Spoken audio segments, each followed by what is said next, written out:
So I bought a 34. That's right, I bought a 34. Not an R34, a C34.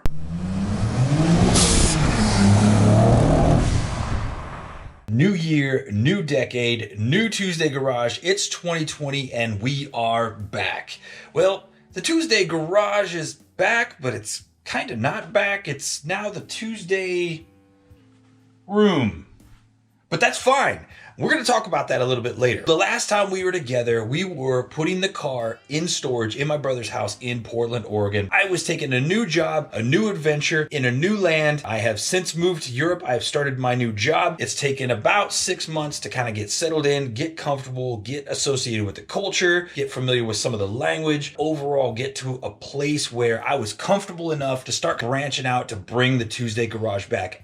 And just a few weeks ago, I bought another project car. The project car is actually going to be delivered here in just a few moments. Originally, I went up near Amsterdam to pick it up, but there were some complications. I did record a couple things while I was there. I was very under the weather. There was a bit of a flu going around and I just was not feeling very photogenic, so I did not record much of the trip. If you remember the last time we were together on the TueZday Garage, I talked about how I was super interested in getting a GTI R. I really kind of wanted to branch out. I talked about the difference between a Pulsar and the difference between a Sunny. And since I've been here in Europe, I have been scouring every resource I can to find a Nissan GTI R. And there are a couple Sunnies here in Europe, very close to me. One in Italy, one in the Netherlands, and I think there's another one in Belgium. All of those are the Sunny GTI Rs, which are the left-hand drive Sunnies. But guys, they are on average going for about 25,000 euros for that little car, which is crazy because the right-hand drive version, the Pulsar version, goes for right around 12,000 euros here in Europe, and you could find those everywhere. However, a lot of them are pretty clapped out. Unfortunately, the ones that I have seen they just weren't doing it for me. So I started thinking more and more, do I want to get a Skyline? Do I really want to go for this Pulsar? And then I really started thinking about the double unicorn. I started looking at the market in this area, and guys, I found a freaking Stagia that I could not pass up. Big shout outs to Mrs. BC for being super cool and just allowing me to get another project. I got this RS4 for 8,000 euros, guys. I'm freaking stoked. It's got all the bells and whistles and it's gonna be a good time, guys. Like I said, it's gonna be here any moment. When it arrives, I'll be right back with you. Oh snap, it's here. Oh shoot. Let me go get it. Nissan Stagia RS4. Pretty slick, man. Pretty slick. RB25 turbo, all-wheel drive. Oh, you can go ahead. Yeah, please.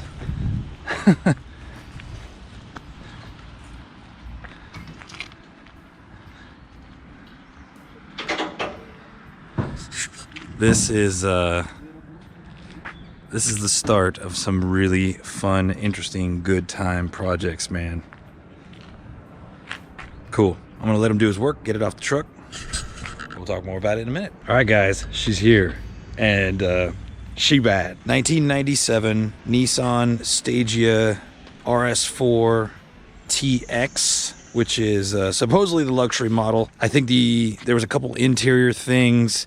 I'm not sure if these double sunroofs were with the RS4 or just the RS4X. It also had wood grain interior, but that's all been removed. I actually got something else coming. All-wheel drive. Again, the same Ateza system in the GTR. This has an RB25. It's got aftermarket exhaust. Big old fart can. It already has a suspension on it because I could feel it.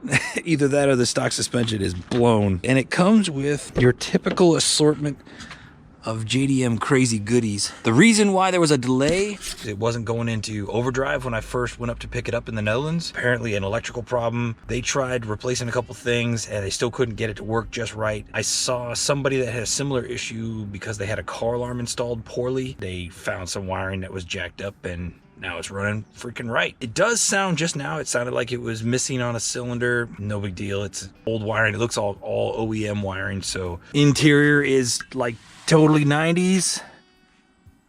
The car has been sitting for a very long time, so there's a little bit of a musty smell inside, but no big deal, man. One of the things I'm going to do is tear out the entire interior and shampoo everything and put in some moisture absorbing stuff. Overall, like, the interior is freaking really nice. Big old trunk area. Again, double sunroof. Freaking cool. Comes with the original floor mats, which are freaking spanked, man. They're not good, but I'm hoping to revive them. I'm hoping to bring them all back to life. Check that out.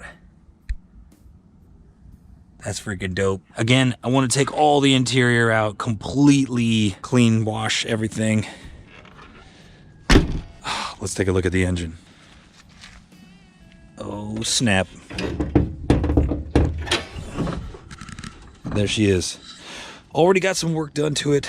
They put in a fresh battery. It's got an aftermarket intake plenum track. It's actually got an aftermarket front mount intercooler. Yeah, Apex. That's cool. Apexy intake. It looks like at once upon a time it probably had boost control in here. I just want to make sure, like, the wiring and the vacuum stuff throughout the whole car gets completely sorted. It has a blow-off valve on it. I'm not a huge fan of that. It's got one old coil in there and the rest are all new. I think I'm gonna go ahead and change at least that sub harness out for the ignition, probably put in some better coils, and then again and take a look at any vacuum. But yeah, guys, it's an automatic, which I'm not super concerned with because my plan is to manual swap this. Already been doing some research and contacting some folks on that, so I'm pretty excited. Is that a freaking boost controller hiding in there? Oh, shoot, yo. Oh, it's a turbo timer. That's cool. Yeah. This is it. Oh, by the way, GoPro 7 we've upgraded. If you guys remember, second to last or third to last episode we had together, I scratched the lens on my GoPro 3, so we now have a 7.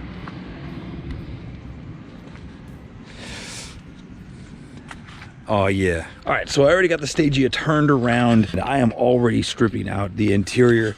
Come to find out, the stereo that was in the car wasn't even connected to anything. I'm already starting to remove a lot of this good stuff. Need to work on the center console. Kind of disappointed thus far with any kind of discovery of little treasures until I pulled the back seat out and found old used acrylic nails. Those are not peanut shells or pistachios, nope.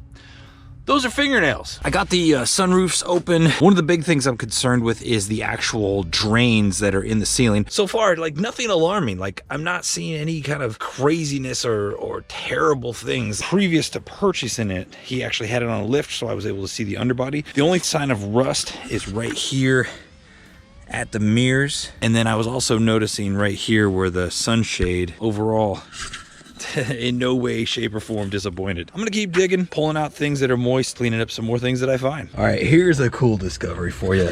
So this trap door for the spare tire, you open it up, and there's this little graphic inside, and I'm like, what is this graphic? So I grabbed it, and it lays out the back of the car to protect the rear bumper if you're loading and unloading. Little horseshoes and double unicorn. Freaking dope. Boys and girls, I am done now. I officially have basically everything stripped out of the inside of the car, man. There's not much left. It is, yeah, still got the driver's seat in there. Everything else is taken out. The whole center console is taken out. All the old trim is taken out. The trunk is all empty. Eventually I'll get to the headliner, but not something I'm going to worry about right now. No big surprises, which is great news, and no big treasures either. I did pull out the wiring that was inside the car for the gauges that were up here. There's another random wire here that was leading to the trunk to a ground. That's been taken out. Just a couple little odds and ends of just random wiring that I still got to pull, but overall pretty satisfied. Definitely not like the GTR we worked on back in the day that had like a rat's nest worth of extra wiring and craziness inside of it. Back in the shop, you saw that interior trim stuff. It was kind of like this purpley, velvety, I don't know what. That is all the stuff that would have been wood grain in the X model, which is apparently what this model is. Boom. Like, already making moves to square that situation away. I know I have a razor blade around here somewhere. All right.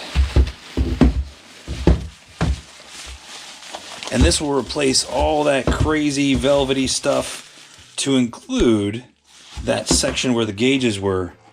Oh yeah, much cooler. And with these, it'll actually be much cooler. Yeah. Also somewhere here in this package, I think it's probably this one, is the door switches. So I'll tell you what, just to be accomplishing something today, why don't we go at least install the door switch ones, because I don't plan on taking the door cards out. And yeah, that'll be kind of like the first official work / mod that we do to this car. Man, I can tell already just sitting here, like looking at the two pieces, this is gonna look so much freaking better. A cool tool that I just got from my dad, I actually asked for Christmas. It is this set of pry tools specifically for cars, like interiors and stuff like that. Helps so you don't damage stuff in the process of removing things. Used it quite a bit already, not just here, but also on my daily, which I've never shown you guys, man. So that's my freaking daily, man. It's a 2007 328i. Yeah, man, it's fun. It's fun. It scoots, dude. I love it. I love it as a daily. Gets great gas mileage. It's got a lot of peps. It's good. It's a good daily. Anyway, let me go ahead and pry this dude off. So just to show. Oh, yes. Frick, yes. Let me get this switched out. Oh, good Lord, yes. Heck freaking yes. Maybe this is Hot Boy Japan, or it's felt, man. It's like a purple felt. That's freaking sick. And the rest of it is all gonna match inside here. The one piece I am missing is this center trim right here. I think I have everything else. So if anybody, if you're new to the channel and you have this center piece right here, hit me up. In the meantime, I'm gonna swap out the rest of these freaking ugly things, and then I think we're gonna call it a day. First mod officially complete, man. It's so much better. And when it's all done in here, oh, it's gonna look right. It's gonna look right, man. I'm pretty stoked about this whole endeavor. Being able to start the TueZday Garage again, being able to have a new project car, being able to do something different and bring some content that should hopefully be truly unique. Searching YouTube for Stagia, there's a lot of people making videos where they're driving it around, giving their impression, talking about it, retrospectives. There's a couple build series out there, specifically the Mighty Car Mods one, some other how-tos, but there's not a lot of other content out there. Hopefully, as BC do, man, we're bringing some different kind of content, some unique stuff, being another source, another reference point on the internet for people to come together, collaborate, and have a good time. I got a lot of plans for this car, man. I got a lot of plans, and I'm pretty excited about all of them. Body plans, transmission plans, engine plans, turbo plans, you name it, I've got plans. I will say that the TueZday Garage is coming back. It is officially back, guys and gals, but I just want to kind of set a little bit of expectations. I am really excited about living in Europe once again. I've always wanted to come back. It's a really cool opportunity, and I'm going to take advantage of being here, which means I'm not going to be spending every weekend working on a project or being in the garage. So expect content from the TueZday Garage to be constant, be regular, but not be every single week, every other week, at least once a month, man, because it's all about balance, about doing the things you like and achieving good balance in life. So this car is a part of that balance. Boys and girls, that is it from the TueZday Garage. Stay tuned. I'm glad to see you again. I hope you're enjoying. Ciao a tutti and aloha. And as my kids and I like to joke around, all feet are the same. Bye-bye.